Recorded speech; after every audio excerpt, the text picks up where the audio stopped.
dernière question concernant Oui. finalement les ressources humaines, parce qu'il n'y a pas de digital sans homme, il n'y a pas de révolution d'ailleurs sans homme, donc il n'y a pas de révolution digitale sans homme. Est-ce que tu peux nous dire, au sein de votre commission, comment vous avez appréhendé cette opportunité que peuvent représenter les disruptive tech pour repenser les politiques RH et peut-être aussi finalement les cultures d'entreprise?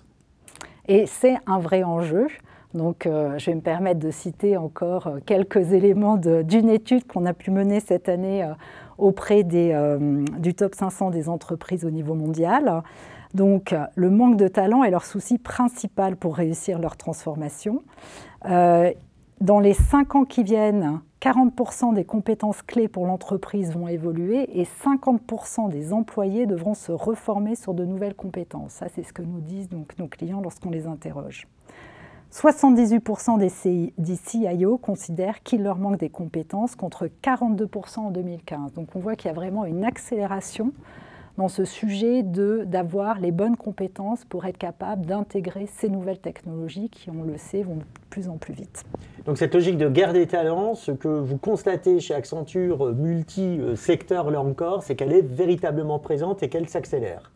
Tout à fait, et elle touche tout le monde, alors nous également d'ailleurs, hein, et si je peux parler de l'exemple d'Accenture, donc c'est plus de 720 000 personnes dans le monde, on a dépensé plus de 60 heures par collaborateur en termes de formation l'an dernier, plus de 1 milliard de dollars, et comment est-ce qu'on procède? Eh bien, donc on va déjà définir un objectif sur une certaine technologie, typiquement GenAI récemment, donc ça fait partie des sujets bien sûr qu'on regarde de près.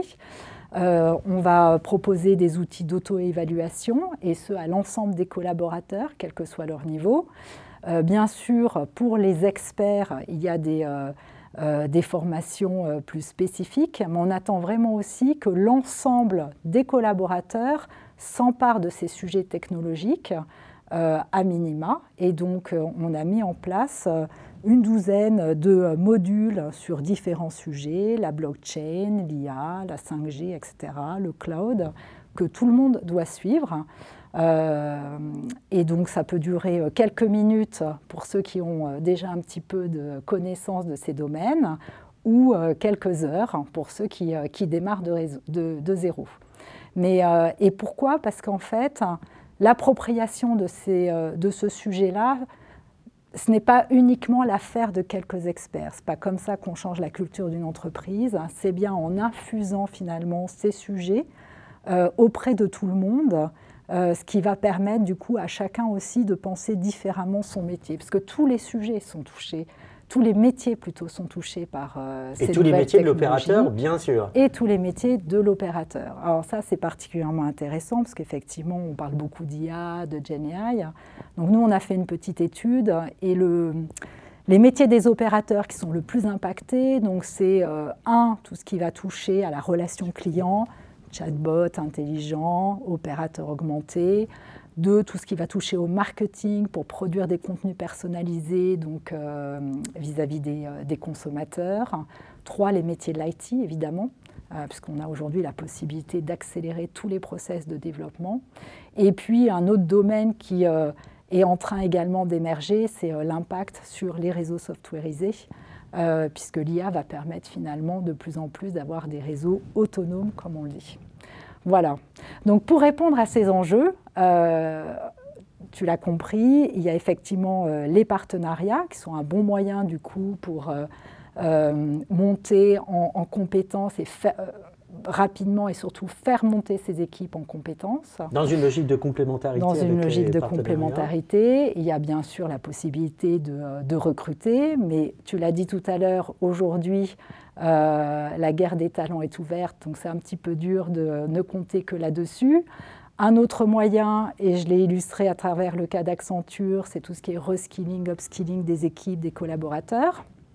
Et puis enfin, le dernier moyen, c'est bien sûr de racheter des sociétés qui ont pu développer, parce que plus petites, plus agiles, etc., plus focusées, les compétences justement qui nous manquent pour adresser ces nouveaux sujets.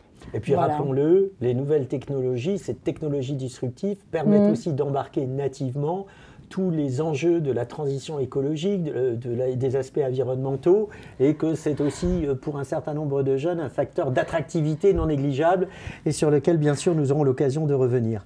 Un énorme merci Nathalie, d'abord pour avoir mentoré avec brio cette commission, ensuite pour s'être prêtée au jeu de ces questions, et nous avons hâte de nous retrouver à la fois pour l'atelier qui permettra de dévoiler les conclusions de ce groupe de travail, et aussi le 1er décembre pour effectivement pouvoir interpeller notamment les key speakers au sujet de ces thématiques. Merci beaucoup et à bientôt. Merci Jacques, à bientôt.